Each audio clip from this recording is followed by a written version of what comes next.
I want to start our meeting tonight by reading the key lesson that was prepared for the material. It's in two parts. Ordinarily, we read it twice. I'm only going to read it once, but you can see it on the board, copy it down, or it'll be on the screen there when you're listening. Behind every expectation that we have for how we should be treated by others lurks the inevitable sense of feeling betrayed by them anytime they fail to hit their assigned mark. Behind this disappointment in their character or demeanor, in fact, its partner in this kind of discrimination, dwells an unseen sense of righteousness based on a false assumption that we are nothing like what we are so easily moved to judge in them. Part 2. It's always the right time to discover something new and true about our present level of being, even if in that same moment what we uncover seems altogether wrong. Now, how are these two key lessons married? Because they are. One of them speaks about a certain expectation that we all walk around with without knowing it. We don't know that the minute you don't do as I think you should do, the minute you express or manifest something that you do, which may be quite common for you, out from inside of me will come an immense reaction. I will immediately feel opposed to you because of what you are doing. I didn't think to myself, I'm going to oppose you in that meeting, that I'm going to argue with you across the dinner table, that I'm going to have FaceTime that's no fun because my brother is challenging my opinion or my religious belief or whatever it may be. That doesn't enter into our mind when we first enter into a relationship with someone. Will you agree with me? But how many times does that moment with that person turn into a combat field?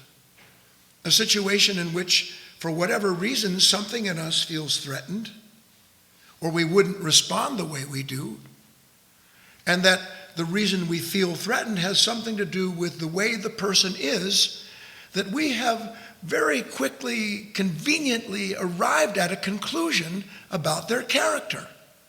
And in our conclusion about their character, it makes perfect sense that we feel the way we do and that we must straighten them out. Does that ring a bell to you? So, what happens when an individual begins to actually see that this is true about him or her? That while I'm sitting there laughing at the dinner table, having a grand old time, throwing down a glass of wine, on the phone, yucking it up with somebody, couldn't be happier, things are going well, and within a heartbeat, something can appear inside of me that turns into the complete antithesis of everything I was experiencing in the moment. I literally become another kind of human being. Yes or no? Yes or no? Yes. But the fact that I've been transformed from Dr. Jekyll into Mr. Hyde escapes me. Because when I'm Dr. Jekyll, all jovial, I have all the reason in the world to feel that way. But as soon as something happens and I turn into Mr. Hyde, I also have all the reasons in the world for what I've become. And I can't see that one character has nothing in common with the other because I'm so identified with what each of those individuals is expressing that it doesn't occur to me, even in the slightest way, that I am not the same man I was a moment before, and for all intents and purposes, I'm actually expressing something much worse. So that's why the second part says it's always the right time to discover something new and true about our present level of being, even if what we uncover seems altogether wrong.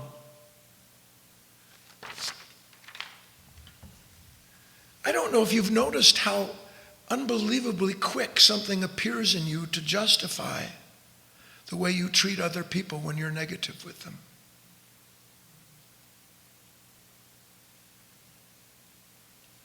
And that if there's not that justification, then there's guilt. God, I'm a terrible person. I shouldn't be this way. But neither the justification nor the guilt in the moment of conflict with another human being, neither of those actions does one thing to change the level of being from out of which that switch in personalities took place. And until we can begin to understand and see into ourselves the world in which and from which these parts of ourselves pop up to punish or to please, with our having no awareness of the difference in their appearance or the fact that they popped up, what can change in our relationships? We are, in a manner of speaking, in the midst of a great mystery. You know, we love mysteries when what we're trying to solve has nothing to do with us. Why is my brother the way he is? Why did that person treat Billy or Sue the way that he or she did? So that we, in one respect, love to think about why other people are the way they are, don't we? But we never think to ourselves, why am I the way I am right now? That would mean that I would understand that something that I just did or said to another human being somehow or other was out of place. Not you were out of place and I put you in your place because that's my job. But something in me was out of place. Now, how could something in me be out of place when I'm pretty darn near perfect?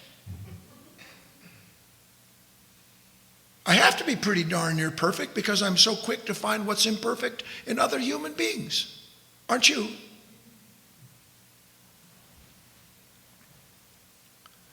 We're going to look at this mystery that's in our midst, and it hides it hides right in front of us. That's what's so great.